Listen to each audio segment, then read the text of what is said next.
welcome. Midweek Manna, here we are again. And it's so good to see all of you here with us tonight. What we have tonight for you is we have another installment of America's Foundations. Now, this particular section that Brother James will be going through a little bit longer than last time. So what I did is we just have a health minute. We don't have a Watchman report because I wanted to give a little extra time for that. We do have a piece of music for you. And we have an opportunity after the service, if anyone has any prayers or anything, any request, we can do that. I'd like to do that again tonight.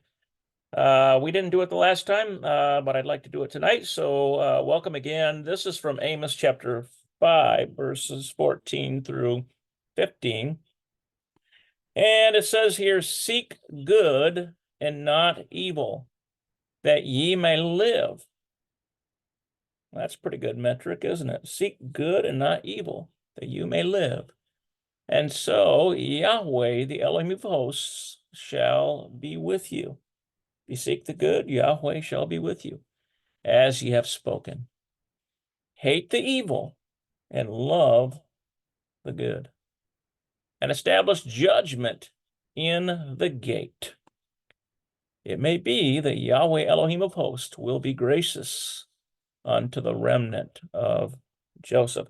And those of us who believe in Yeshua Messiah, we are the remnant of Joseph. Are we not? Are we not part of the stick of Joseph, of Ephraim, house of Israel?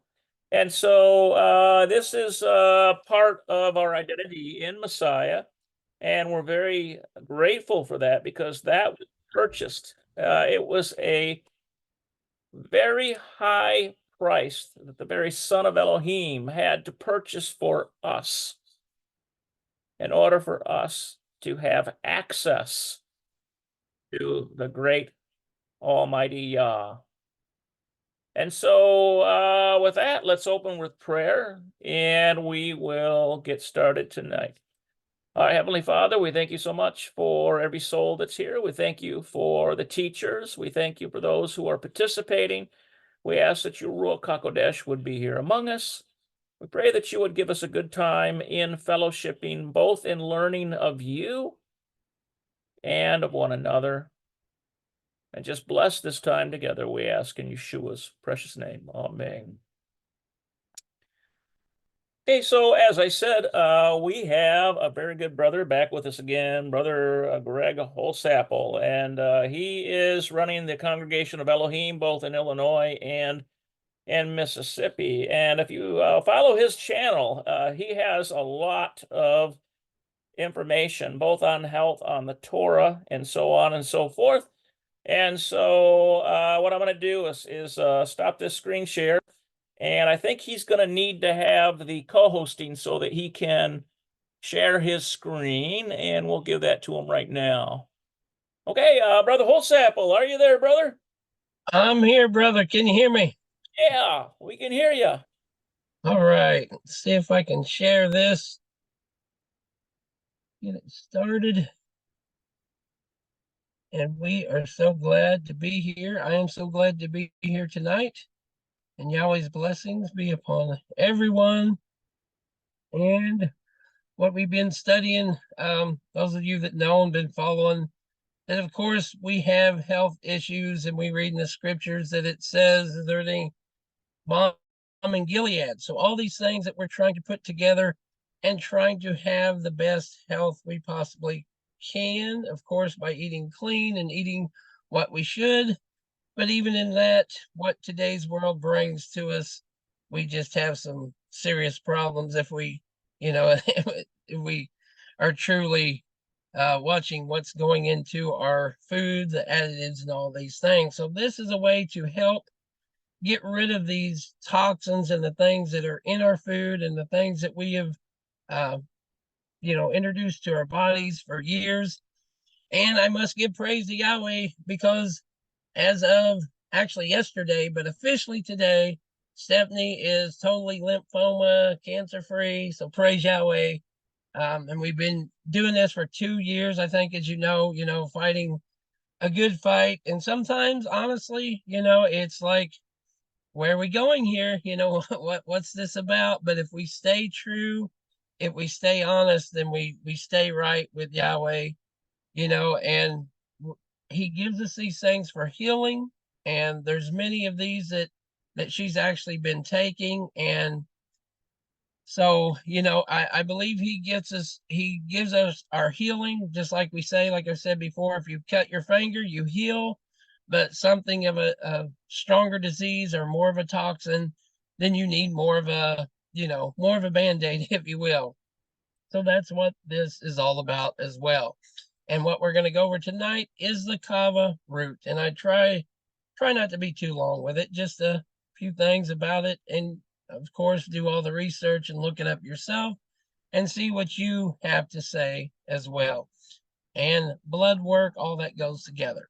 Well, without any further ado, kava root is said to relieve pain, prevent seizures, and relax muscles. And we just left Brother Dennis there, and he's in a lot of pain, as a lot of people are. That when you have these attacks and your body is trying to recoup, even the flu, it feels miserable. Your body feels horrible. So to help your body combat these things is what we're trying to do. We're trying to give the body the best fuel it can possibly have to do its best. So the health benefits include the pain relief and muscle spasms. And again, with the common flu or the common, everyday cold, if you will, you get those muscle spasms, pains. You just feel, just terrible. You don't want to get out of bed. You don't feel like you can get out of bed. So this is something to help with that as well.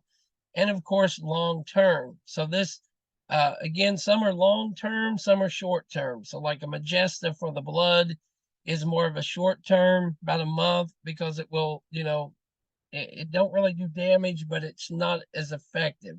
So it's, a short term as compared to this that can really, uh, you know, get in there and do a lot of work over a lot of time, especially with a long disease or something that's just continuing.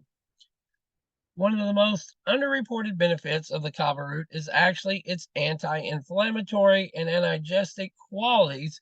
While these are mild in comparison to other effects, these might be mostly and widely needed by the general population. If you suffer from arthritis, have recently had surgery or an injury, then having a quick kava root could just be what the doctor ordered, right? So again, with all these things and what we're looking into is try to help our body get the best fuel, the best bang for your buck, if you will, the best thing that we can help the body to get on back to what it needs to do. And I believe through prayer, fasting, doing the right thing, your body will eventually come back. Yahweh's will, of course. We all know that we're appointed a day. So, we can't really surpass that. We'll leave that for another time, another story, but we are trying to just do what we can and help the body do its best.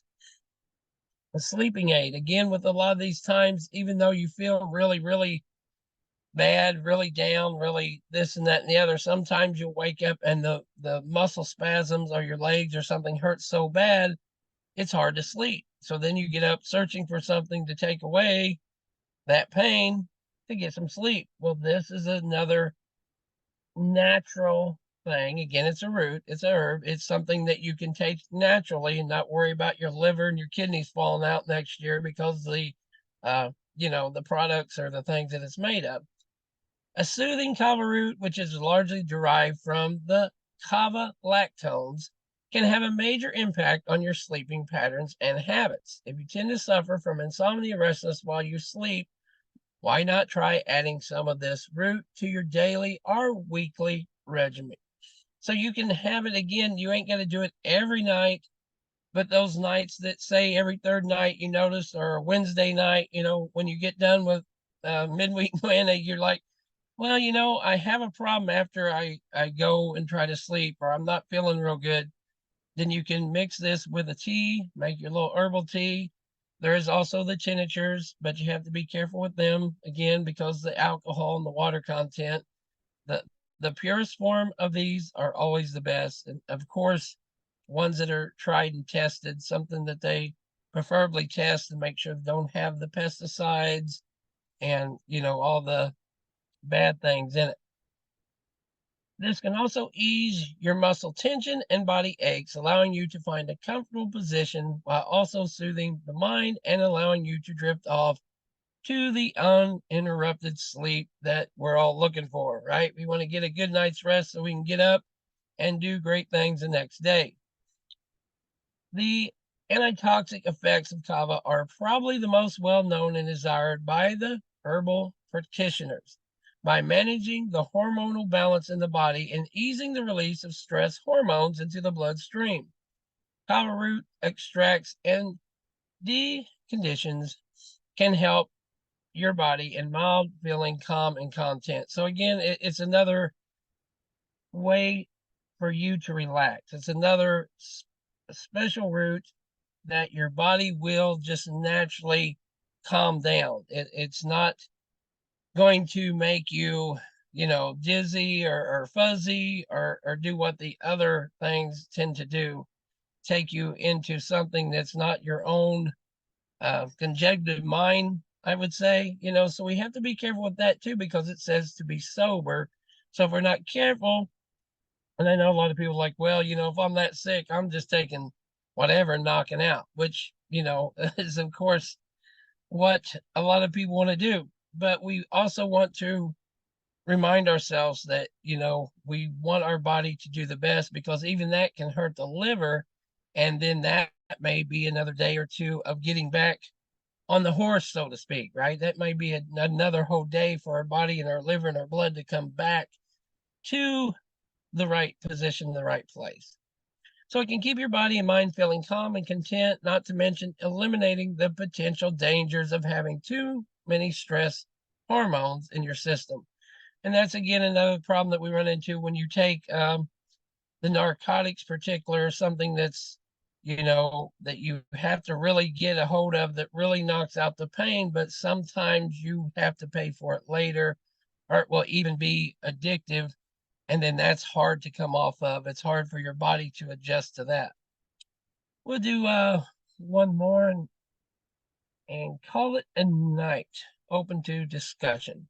Although closely related to other pain relief and inflammation benefit, kava root has also shown its efficacy against headaches, migraines, offering quick relief from those suffering from the conditions in laboratory tests. So again, this is another one that we have tests, we have backing. You can look it up for yourself and see what it does.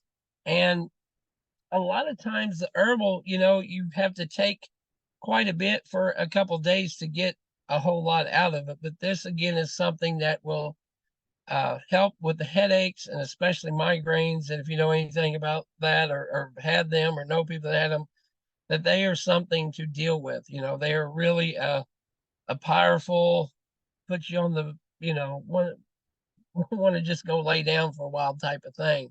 So anything of that nature that has this, it just praise Yahweh that he's made these things that are natural, that we can uh, take and put in our body and not have to pay a cost, or a higher cost later, especially for our liver and kidneys and things of that nature. So I believe we will just stop there and if there's any questions or comments, but again, look into these things yourself and see if it helps you. And then by all means, get back with us and let us know if it does help in any of these aspects or something more. So shalom. Thank you for listening. Yahweh bless you all.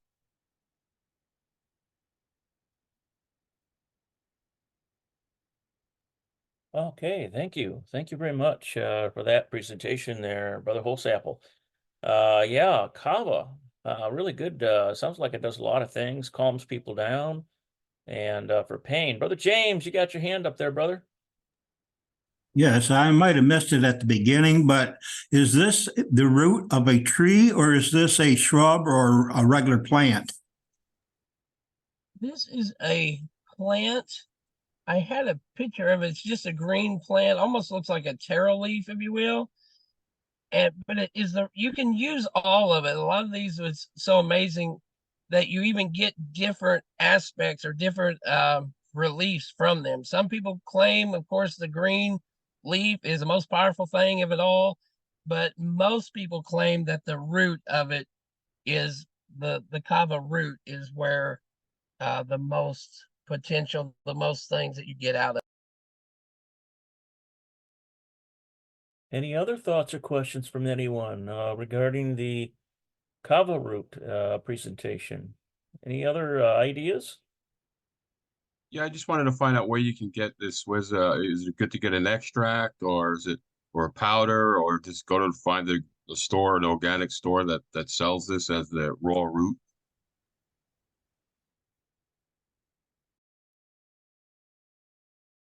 Do you happen to know where he might get that, Brother Holsapple? Where do you get your kava root from? A lot of it I find online. There's a couple, eBay is a real good thing. Amazon has it too, but there's a couple good ones on eBay that have it. You just need to make sure that it is, you can get the tincture, which is the liquid, or you can get the root, you can get the pill form. But I recommend the purest powder. Some of them on their website, they proclaim it's 100% powder. And then when you look at it, it says there's no fillers, no additives, no flour, no GMOs, pesticide free.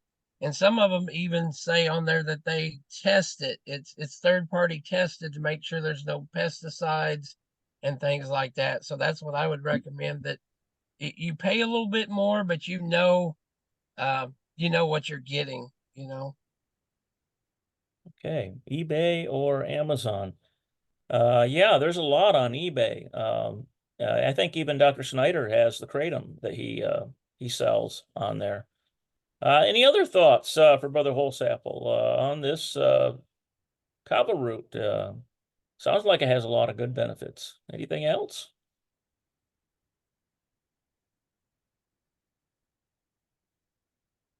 Okay, so then we will move along here. And okay, yeah, there it is right there.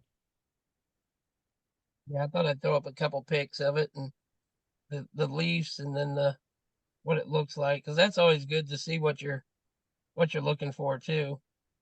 And the longer it grows, they say the more potent it is. So it's a lot of them, they harvest it within a year or two, but the longer it grows, they say the more potent, the better it is for you and your body. All right, fantastic. All right, so now at this time, we're going to have our musical special, and then we will introduce Brother James, and he'll be presenting America's Foundations.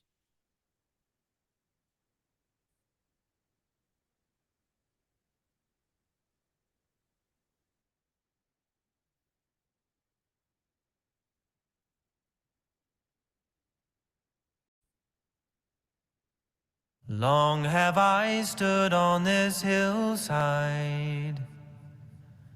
My colors through seasons have changed. Years I have watched this same valley and seen what the sons of man made.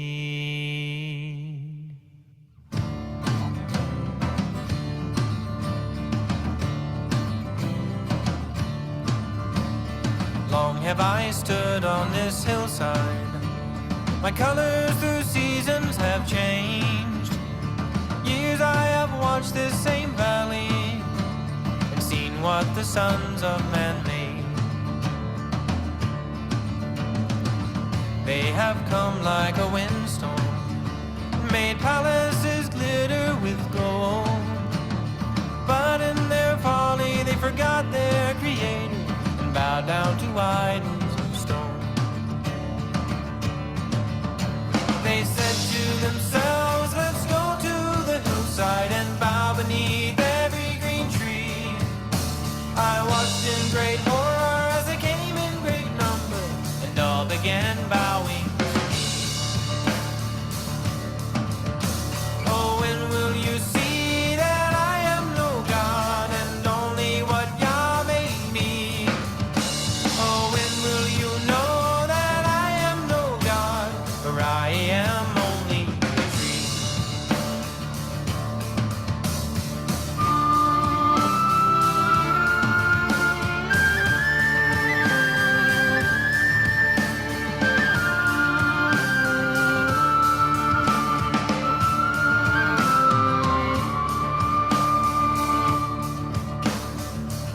I sat on this mountain and remained through the fiercest of storms. I silently stand where I was placed by no man, a surface the seasons have worn. I have no voice to speak wisdom, or ears to hear what you say, but still they have come with chisels in hand, and on me they hammered away. They said to themselves, let's go to the mountain and bow to what we can make. I watched in great horror, they came in great number and chiseled upon me a face. Oh, when will you know that I am no God, and only one God I have known? Oh, when will you see that I am no God, for I am only His own?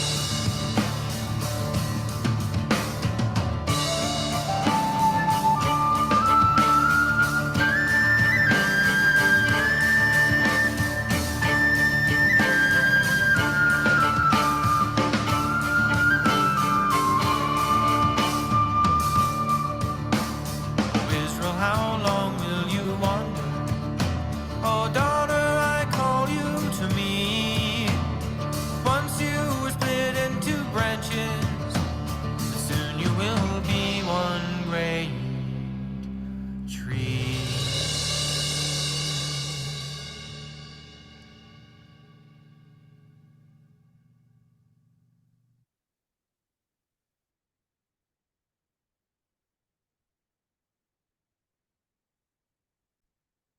Okay, that was a great song. The Exodus Road Band, they call that the tree. And I know that there's some people who say, well, the Christmas tree doesn't strictly fulfill the prohibition in Jeremiah, but look at how they bow down and put the gifts there. Look at how they put all of their trinkets and baubles and things on that. And to me, it just seems like it's contrary to what our Heavenly Father would want. So there's that aspect. And then it talked about stones, chiseling stones into idols. And, today, people are so mired in idols. It's a very sad situation we have today because people do not give glory to our Almighty Yah, but we who are His children, we will give Him glory, because if we don't, even the stones will cry out, won't they? Hallelujah. Okay, so at this time, we have Brother James Kramer. He is presenting another message for us tonight, the America's Foundation series. And so I'm going to stop the share. And I think you should have the ability to share screen there, brother. Okay. Can you even hear me? Yes, we can, and it looks good. You got Birth Pains of a New Nation up there. Okay, great. Well, first I want to explain why this is a little bit long tonight. There's an awful lot that happened between 1600 and 1750. I wanted to get as much of this in before we get to the French and Indian Wars, because in the French and Indian Wars, we are going to see names that we will recognize as our founding fathers in this country. And we're going to see how all of these events were so carefully orchestrated by our master to bring about this nation where we have the freedom to worship as we have today. So with that, let's go ahead and start with the birth pains of the new nation. And we're going to start right off. And in this week's episode, we're going to take an overview of the conflicts which happened on America's shores as two European nations in particular pressed their advantages towards establishing dominion over the new land. As was mentioned in the last episode, the French had the advantage of having a much better relationship with the Indians with whom they traded. These tribes were primarily located along the major waterways of the interior of America. A little later in this lesson, we will see a slide which lists the many tribes who backed the French against English incursion. And remember, at this point, there are no Americans aside from the Indian tribes themselves. The colonists were still primarily English and under English law. I'm going to go through all of the major conflicts here on American soil from 1600, and I put that 1775 because I thought I was going to get further, but there's just too much to cover. So 1750 is where we're going to stop tonight. And then this is up to the American or the French and Indian Wars rather than the American Revolution. So there are listed on Wikipedia 17 conflicts which were fought for the control of the new land during that time period.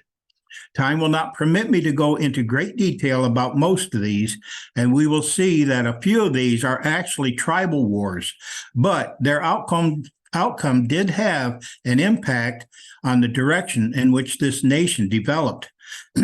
Before we start, I want to make you aware that during this period of time, there were wars going on all over the world. Some may not have been recorded in Wiki's list, but the list of wars and conflicts I found show 185 such conflicts worldwide.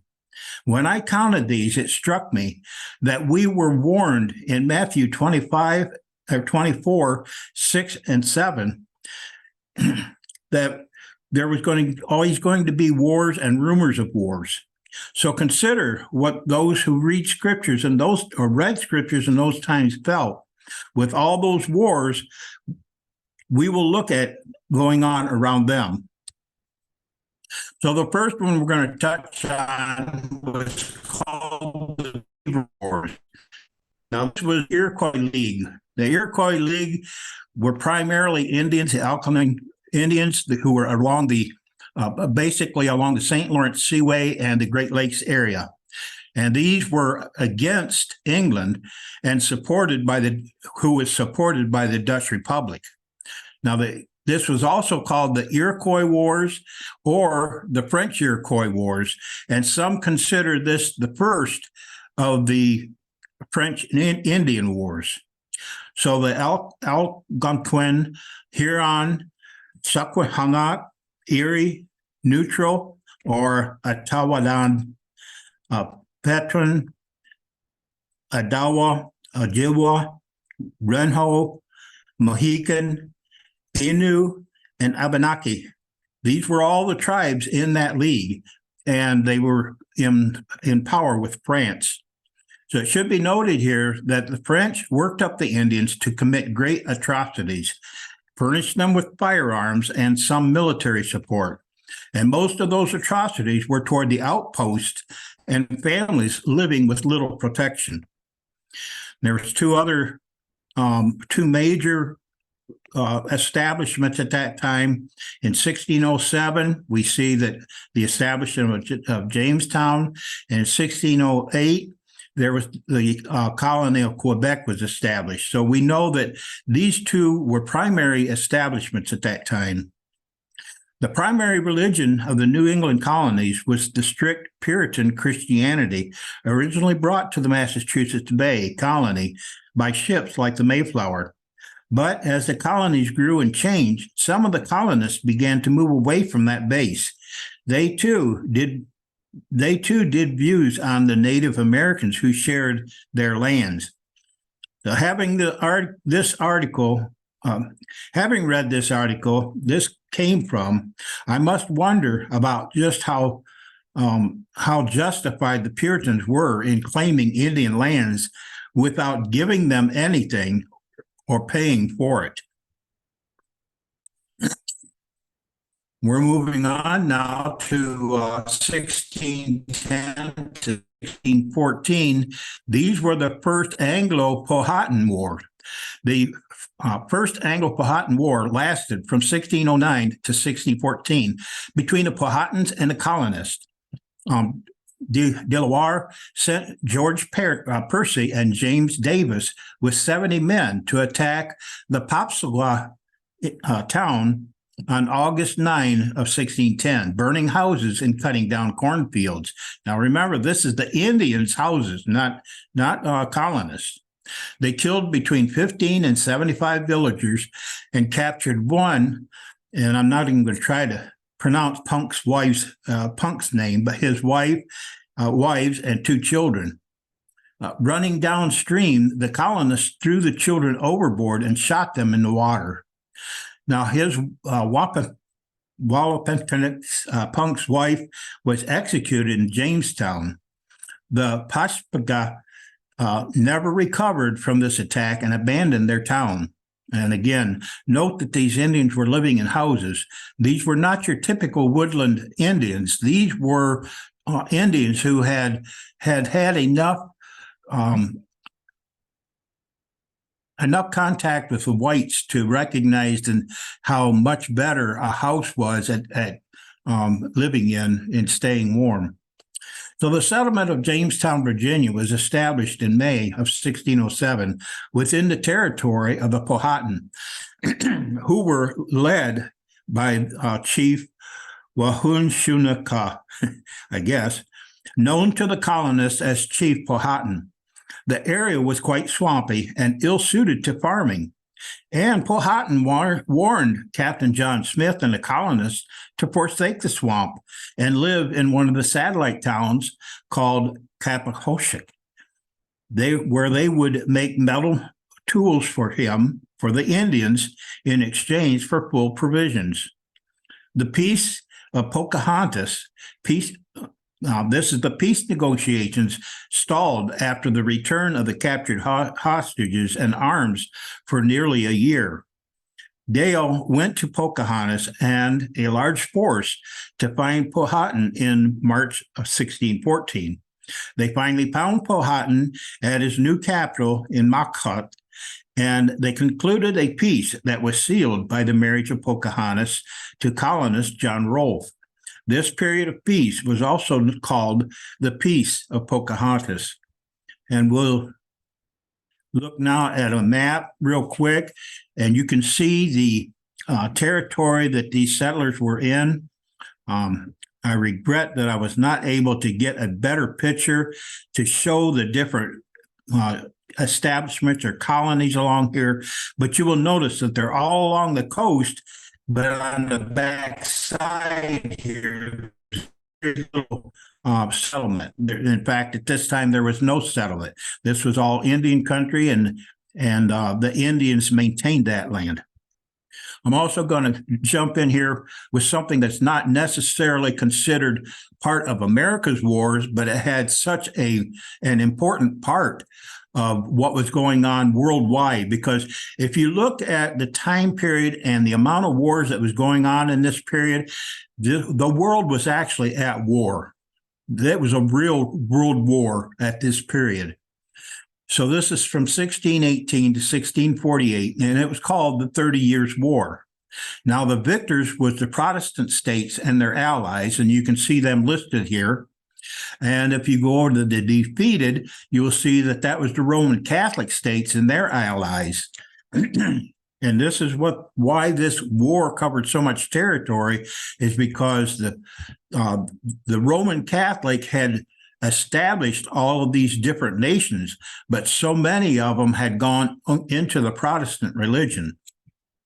So we go now to the Second Powhatan War, which was from 1622 to 1632. And this Indian maintained a friendly face to the colony and even met with a Christian minister to give the appearance of his imminent conversion to Christianity. Then his warriors struck without warning from where they had been planted among the settlements on March 22 of 1622, killing hundreds in the Indian massacre of 1622. A third of the colony was wiped out that day, and a higher toll would have been taken were it not for the last-minute warnings by one of the Christian Indians.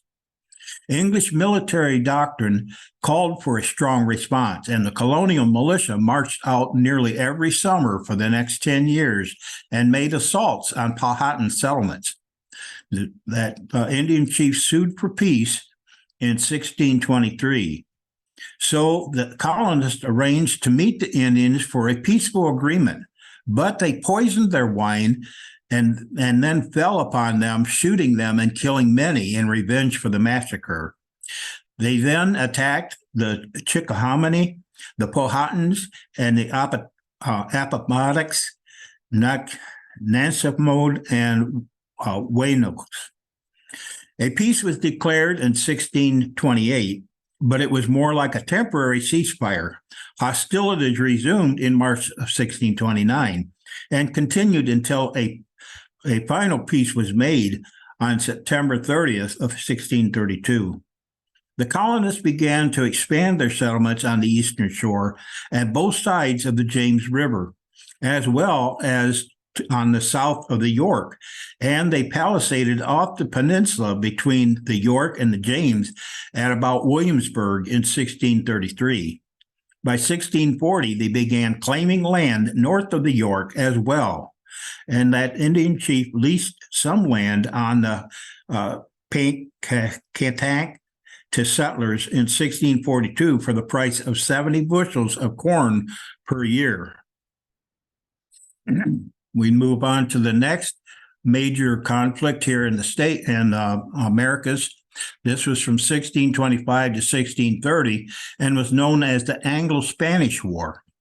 This war was a part of the preceding 30 Years' War, and its importance was that it weakened Spain while bolstering the English power.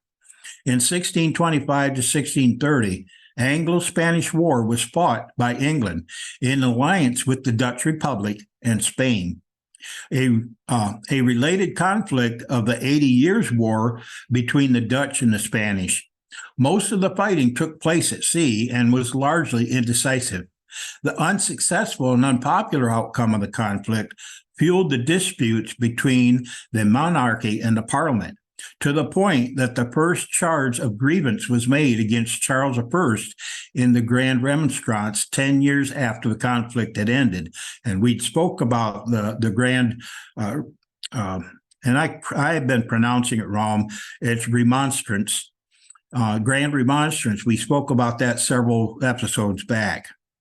So to give you a little bit of a time establishment here, this was during the time of the Pilgrims, the first Thanksgiving in 1621.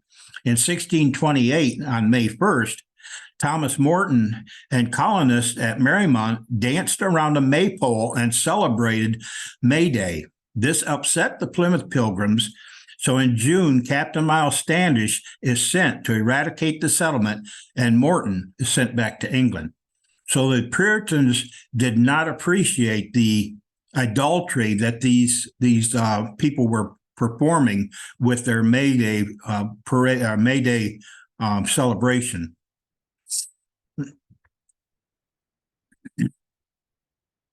In 1636 to 1637, we have the Purcolt War. In July of 1636, the murder in 1634 of Captain John Stone, easy for me to say, disreputable English seaman and merchant, and a trader, John Oldman, on the 20th of July, 1636, reportedly by the Purcolt Indians. And this leads to reprisal against the Purcolt settlements. This marks the beginning of the Purcolt War, although the conflict was not officially so designated until 1637. On August 24th of 1636, after Massachusetts Governor Henry Vane commissioned John Endicott to assemble a force of 90 men to seek out Block Indian tribe of Purcolt and demanded their surrender. Endicott destroyed the Block Island settlement. In retaliation, the Purcolt attacked Fort Saybrook, and its commander, Lieutenant Leon Gardner. In 1637, Roger Williams helps to convince the Narragansetts, traditional enemies of the Purcolt, to join the New Englanders' side of the conflict. On the 20th of January, Boston clergyman John Wheelwright preaches a sermon supporting the idea of Anne Hutchinson and her followers, who, if you remember from the last time, they were Puritans and wanted to practice the Puritan religion in their colony as well. They're actually Quakers. I'm sorry, they were Quakers, not Puritans. And her followers, and is thereby sentenced to banishment on the 12th of November.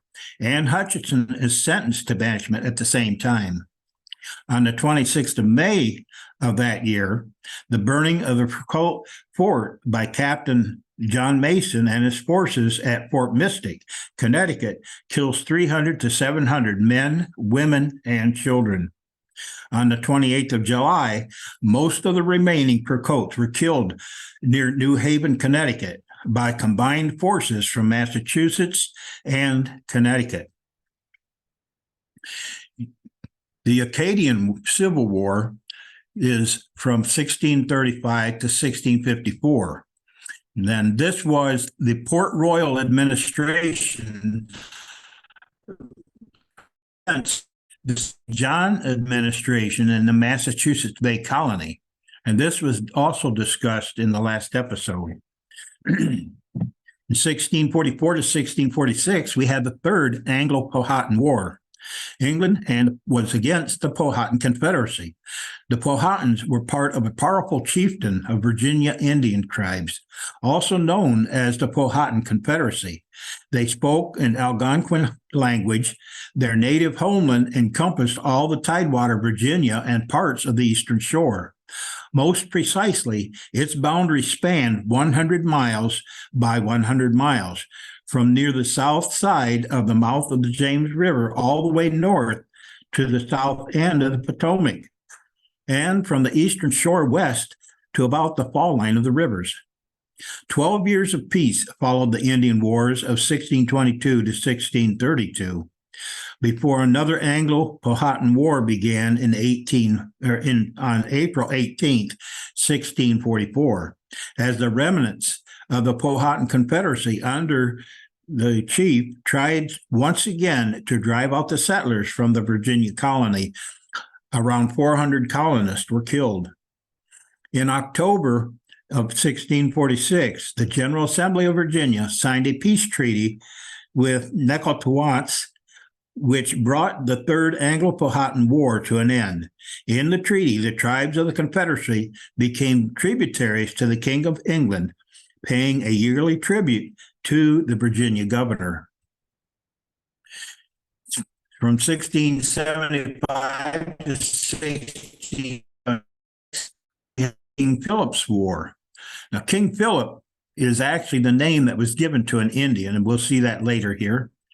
King Philip's War has been called the United States' most devastating conflict. 1 in 10 soldiers on both sides were killed. 1,200 colonists' homes were burned and vast stores of foodstuff destroyed. The effects of the carnage and property damage were felt for years by colonists. The war's ramifications for native populations in southern New England included not only loss of life and, for some, enslavement, but the continued erosion of sovereignty, land rights, and the communities as well. The war is named after the Wampanoag chief Metacom, later known as Philip or King Philip, who led the 14-month bloody rebellion. From 1689 to 1697, we have King William's War. The North American extension of the War of the Grand Alliance, which was the European theater, waged by William III of Great Britain and the League of Augsburg against France under Louis XIV. Canadian and New England colonists divided in support of their mother countries and, together with their respective Indian allies, assumed primary responsibility for their own defense. The British, led by Sir William Phipps, captured Port Royal, Acadia, which later became Nova Scotia, but failed to take Quebec. The French and Indians under the Count de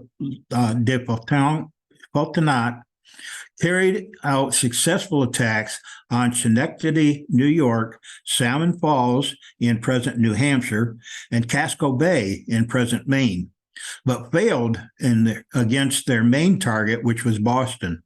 The protracted war ended with the Treaty of Ryswick, 1697. Because of the importance of Indian participation, it was also known as the first of the 4 French and Indian Wars. And we have another map here of the tribal lands of King Philip, and it shows you some of the settlements that would have been affected by the great slaughter that occurred there. So we're going to go on now to 1702 to 1716. We have Queen Anne's War. Now, Queen Anne's War was the second in a series of French and Indian wars fought in North America, involving the colonial empires of Great Britain, France, and Spain. It took place during the reign of Anne, Queen of Great Britain. In the United States, it is regarded as a standalone conflict under this name. Elsewhere, it is usually viewed as the American theater of the War of the Spanish Succession. It was also known as the Third Indian War. Early in Queen Anne's War, England burned much of St. Augustine, Florida, which, if you remember from the last episode, was occupied by the Spanish. And then the fighting there ended the Spanish mission system in the region. As in all of the French and Indian wars, some Native American tribes fought for France. In the Deerfield Massacre of 1704, French forces and Algonquin Indians attacked New England from Canada, burning Deerfield, Massachusetts in the raid. Queen Anne's War ended with the Treaty of Utrecht in 1713. Under the Treaty of England got many New World regions from France, including Acadia, later renamed as Nova Scotia, Newfoundland, the Hudson Bay region, and the islands of St. Kitts and the Caribbean. In 1712 to 1716, we have the First Fox War. Now, the First Fox War began with inter-alliance violence and ended with the surrender of a large group of Fox and the subsequent peace deal. As was custom, peace offerings required the exchange of goods and of prisoners to account for those who died in the conflict, acknowledging the importance of this exchange for establishing peace. The Fox controlled the Fox River system. This river was vital for the fur trade between French Canada and the North American interior, because it allowed river travel from Green Bay in Lake Michigan to the Mississippi River. The French wanted the rights to use the river system to gain access to both the Mississippi and trade contracts with the tribes of the West. 1721 to 1763, we see the Chickasaw Wars. Now, the Chickasaw Wars were fought in the first half of the 18th century between the Chickasaw, allied with the British, and against the French, and their allies, the Choctaws, the Quapaws, and Illinois Confederation. The province of Louisiana extended from Illinois to the New Orleans, and the French fought to secure their communications along the Mississippi River. The Chickasaw were amply equipped with English arms by a trade route from the English and small Chickasaw settlements in South Carolina and Georgia. However, the Chickasaws felt no more bound by British loyalty than certain British colonists did. And of course, the Chickasaws had less reason to follow the orders of an empire that was not their own. 1728 to 1733, we have the Second Fox Wars. For the Fox, the start and the potential end of their conflict lay in the slave trade. The Fox were still willing to return to the French alliance if they could secure the return of their captive. In fact, All they wanted was to be considered as allies and kin, not enemies.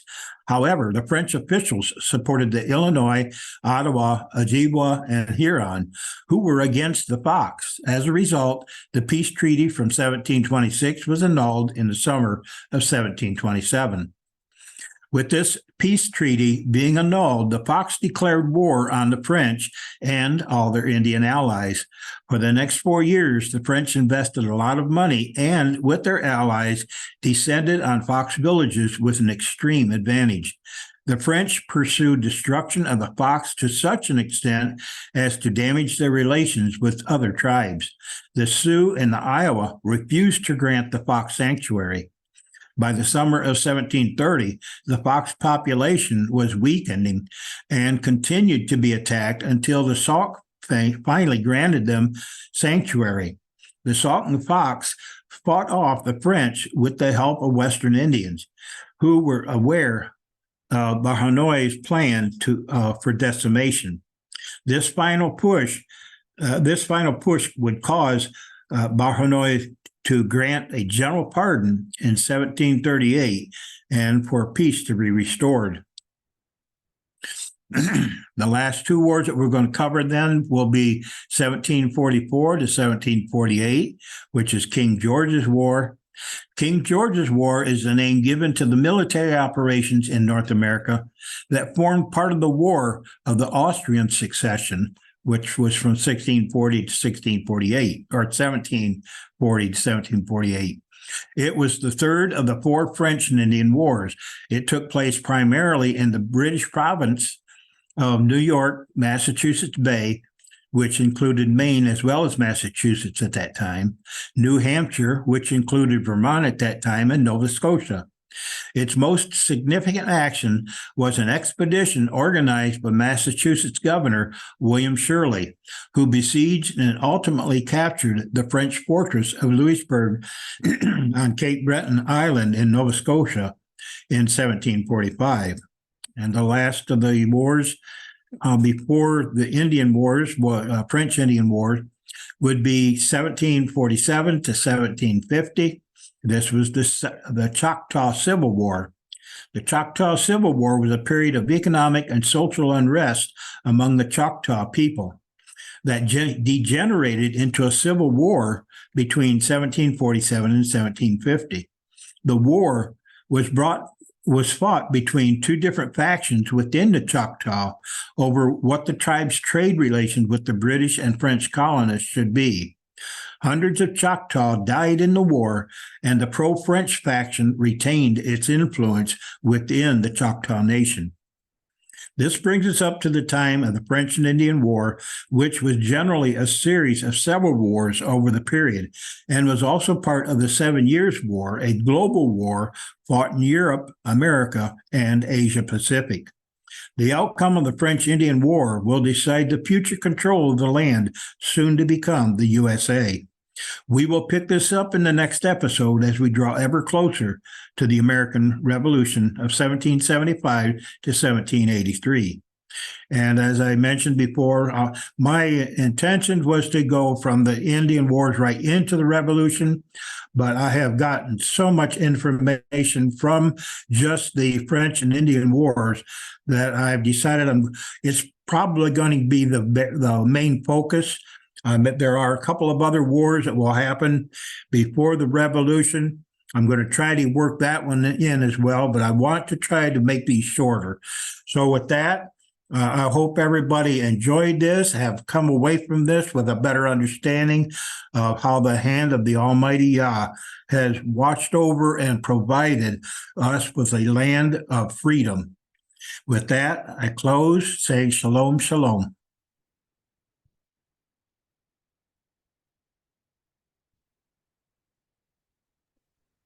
Wow, you know what? I had no idea there were so many other wars that were going on. That is amazing. I mean, it seems to me that the United States, or at least colonial, the colonial colonies, it was very violent. It was very savage. Those are the two words that come to mind, savage and violent. And it kind of makes me wonder, our Second Amendment did also all of the need, all of the savagery that was experienced in the colonies here on this landmass, which was once called, the colonies and now United States. Did that figure into the Second Amendment? Because I mean, you had to have a musket or you were in trouble, and even then you might have died. Go ahead, Brother James. Can you maybe comment on that a little bit? Yeah, and you're absolutely right. And this is why when our founders wrote up the Bill of Rights, the very first one was freedom of speech. But to support and protect that freedom of speech was the freedom or the ability to keep our arms and keep them at our homes.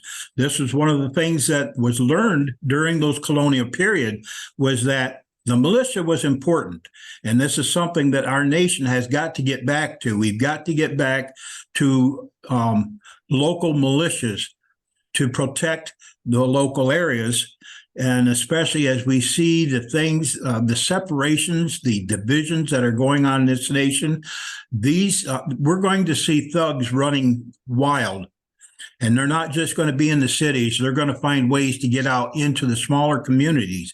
These smaller communities need to have militias, and they need to have their weapons handy. Another thing I might point out, too, is that there was never any restriction on what kind of weapon an individual could have. If he could afford a cannon, he could buy himself a cannon and protect himself, his family, and his community with that cannon.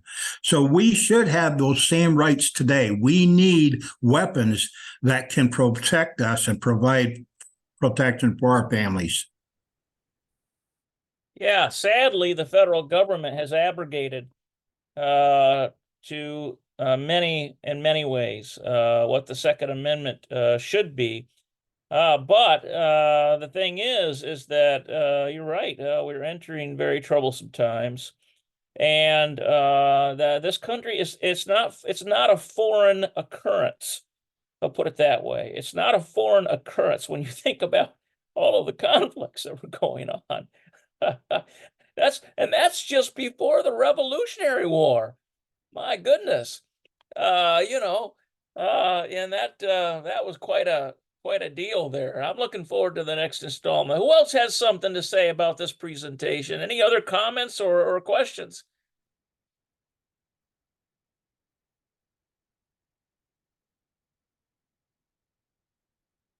Any other thoughts out there? I got a thought that the history of Massachusetts is mainly based in the 16th century, before America was a country.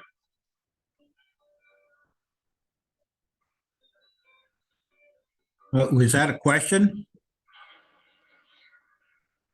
No, I got a comment. Okay. Okay.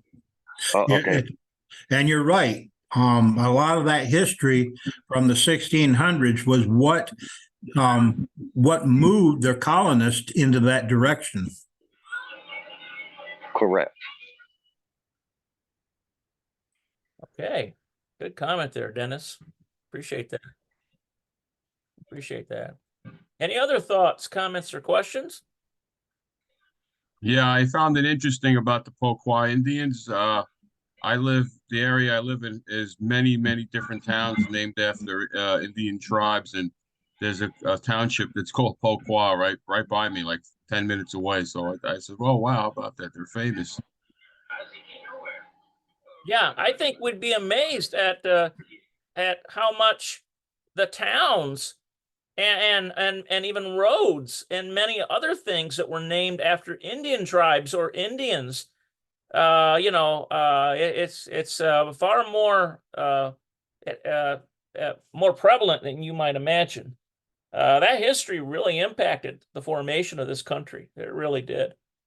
All right, who else? Anyone else?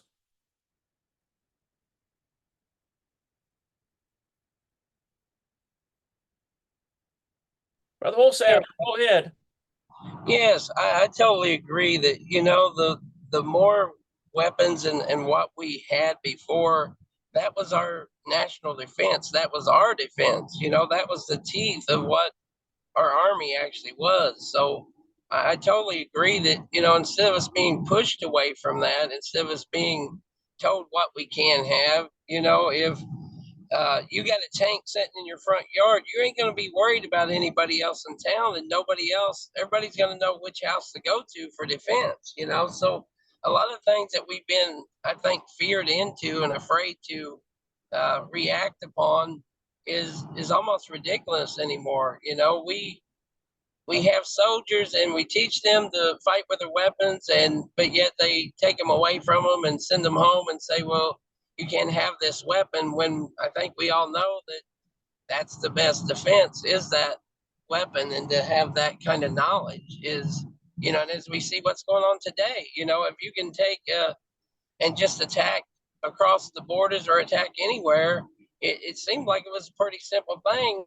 And if those who had the weapons against that, it wouldn't have been that easy, I don't believe. So, shalom. Yeah. Go ahead, Brother James. Okay, one other thing I might mention here in relation to that was our founders recognized the need for us to be able to protect ourselves, not just from enemies without, but from our own government. And by that means, that's why the individual was allowed to have any kind of weapon that the government themselves had. So by all rights, we should be able to have air to surface or surface to air missiles to protect us from drones or air flights or anything else. Yeah, most of that would be outside the financial ability of people to even procure, if that was allowed even. You're talking hundreds of thousands of dollars. I think a tank is like $50 million. That's a lot of money. This has been an invigorating discussion, guys. All right, so let's go to our calendar here. We do have a calendar I want you to take a look at. And okay, so let's see what we have coming up. Let's see if I can get this to come up for us here. Okay, so here's the midweek manna in yellow. You can see that. Now, the Torah portion and reading. What I'm doing is I'm going through the Torah portion and commenting. And I already did a recording on the last week's Torah portion. I'm using the First Fruits of Zion reading schedule. And you can get that, you can come into that room. That's at 6, I believe should be 6 p.m. if I'm not mistaken here. Let's see here. Yeah, I think it should say 6 p.m. I thought. Maybe I need to, yeah, I need to update that, I guess. But it's a 6 p.m. Okay. So it's at yahad.link. There it is right there. Okay, and then also looks like I'm slated to preach this coming Shabbat. That's at a different Zoom room. It's the yahad.com. This one is yahad.link. But it's the yahad.com, and that'll get you to the room where the Sabbath services are happening. Okay. Let's see if there's anything else here. Looks like this is pretty much clear, so I'm not seeing too much here. But so that's what we've got on our calendar. Okay, so at this time we will do the Aaronic benediction, and then after, for those who want to stay, we will have prayer for those who would like us to have prayer. We'll turn off the recording. So the final benediction for tonight. Yivarekeka Yahweh, Vayishmareka, Ya'er Yahweh, Panav Eleka, Vikuneka.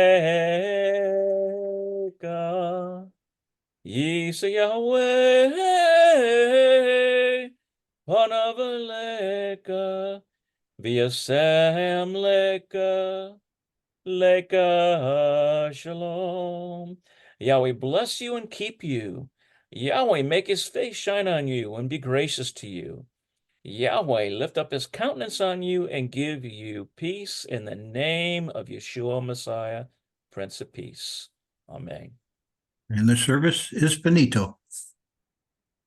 Okay, folks, so keep track of these contact details here. This is brought to you by the collaboration between New Earth Restoration, Hebrew Messianic Israel. We are fellowships in Yahad. I'm Brother Smith. The local Greenwood shul is Hebrew Messianic Israel here in Greenwood. There's the email, yahadgreenwood@gmail.com. There's the website, hmisrael.com.